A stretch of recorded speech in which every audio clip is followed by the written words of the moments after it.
Imaginem por um momento que vocês estão caminhando por um antiquário no centro da cidade, quando de repente sentem um arrepio inexplicável ao passar por uma vitrine específica. Não é coincidência. Ao longo da história, alguns objetos carregaram consigo tamanha energia negativa que suas próprias existências se tornaram maldições ambulantes. Hoje, vamos conhecer histórias reais de objetos que jamais deveriam ter sido criados e que continuam assombrando quem ousa se aproximar deles. Nossa jornada começa em 1906, quando um arqueólogo britânico chamado Robert seria presenteado com uma boneca peculiar durante uma escavação no Egito. O boneco, batizado de Robert, tinha cabelos humanos reais e roupas de marinheiro, mas havia algo profundamente perturbador em seus olhos de vidro.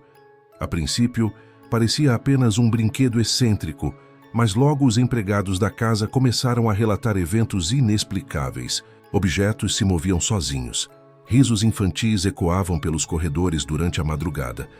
E os vizinhos juravam ver Robert mudando de posição na janela quando a família não estava em casa. O que torna essa história ainda mais arrepiante é que Robert não era uma boneca comum.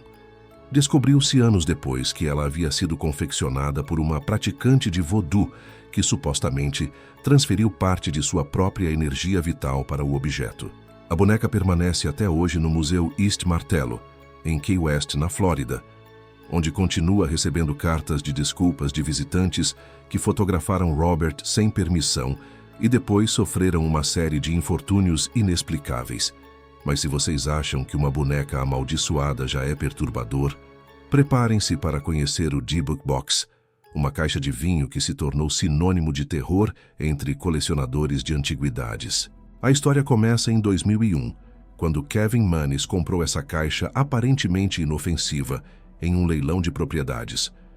A vendedora, uma senhora judia de idade avançada, implorou para que ele não comprasse o item, explicando que pertencera à sua avó, uma sobrevivente do Holocausto que praticava ocultismo. Kevin ignorou os avisos, mas logo descobriria que deveria ter ouvido a mulher. Dentro de dias após levar a caixa para casa, sua mãe sofreu um derrame. Todos os funcionários de sua loja de antiguidades pediram demissão após experiências aterrorizantes. O cheiro insuportável de amônia tomava conta do ambiente sempre que a caixa estava por perto, e quem dormisse na mesma casa relatava pesadelos idênticos envolvendo uma velha bruxa demoníaca. A situação ficou tão insustentável que Kevin decidiu se desfazer da caixa, mas descobriu algo ainda mais assustador. Todos os compradores subsequentes retornavam o objeto em questão de semanas, relatando experiências similares. A caixa passou pelas mãos de mais de 20 proprietários diferentes, cada um experimentando uma escalada de eventos paranormais que os forçava a devolver o maldito objeto.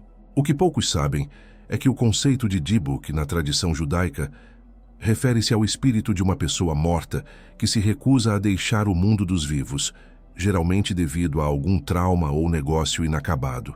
Segundo a lenda, esses espíritos podem se anexar a objetos físicos, transformando-os em prisões espirituais.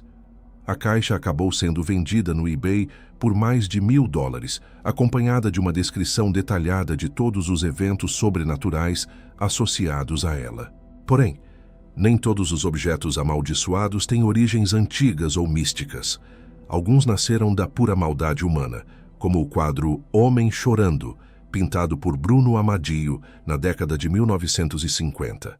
A obra retrata um menino em lágrimas e tornou-se extremamente popular na Inglaterra durante os anos 1980.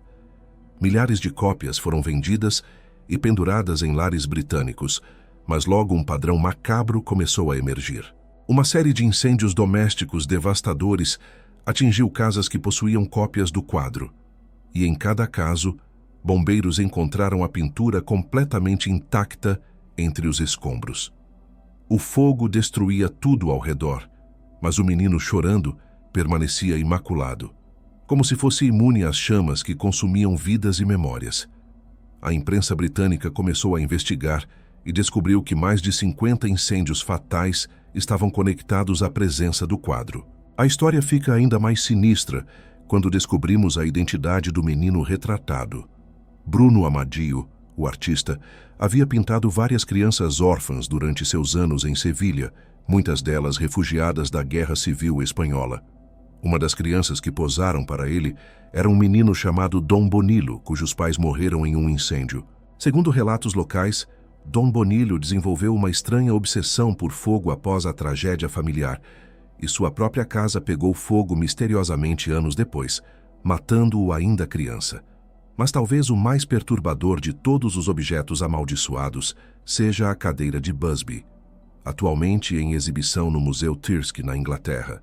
Thomas Busby foi enforcado em 1702 após assassinar seu sogro e, segundo a lenda, proferiu uma maldição sobre sua cadeira favorita momentos antes da execução. Qualquer pessoa que se sentasse na cadeira estaria condenada à morte prematura e violenta. Durante os séculos seguintes, a cadeira permaneceu em uma taverna local, onde corajosos frequentadores ocasionalmente testavam a lenda. O resultado foi uma lista assustadora de mortes inexplicáveis. Soldados que se sentaram na cadeira antes de partir para a Segunda Guerra Mundial nunca voltaram para casa. Um jovem que zombou da maldição morreu em um acidente de carro horas depois. Trabalhadores que usaram a cadeira durante reformas no pub sofreram acidentes fatais no trabalho. A situação se tornou tão grave que o museu decidiu suspender a cadeira a 5 metros do chão, garantindo que ninguém mais pudesse se sentar nela. Mesmo assim, funcionários relatam uma sensação de desconforto ao trabalhar próximo ao objeto, como se uma presença malévola ainda habitasse a madeira centenária. O que todos esses objetos têm em comum transcende simples superstição. Cada um carrega consigo uma história de trauma, sofrimento ou energia negativa intensa. Seja através de rituais ocultistas, tragédias humanas ou simplesmente concentração de emoções destrutivas, esses itens parecem ter adquirido uma vida própria, perpetuando ciclos de infortúnio que desafiam explicações racionais. A questão que fica é: será que realmente existe poder nos objetos ou criamos nossas próprias maldições através da crença e do medo? Talvez a verdadeira maldição não esteja nos objetos em si, mas em nossa necessidade humana de carregar o peso do passado, permitindo que energias negativas se perpetuem através de gerações. Afinal, quantos de nós já não sentimos aquele arrepio inexplicável ao entrar em certos lugares ou tocar determinados objetos, como se a história tivesse impregnado a matéria com sua essência mais sombria? Se esse conteúdo faz sentido para você, curta o vídeo e se inscreva no canal. Aqui a gente investiga sinais, mistérios e aquilo que quase nunca é explicado. Ative o sininho para não perder os próximos vídeos.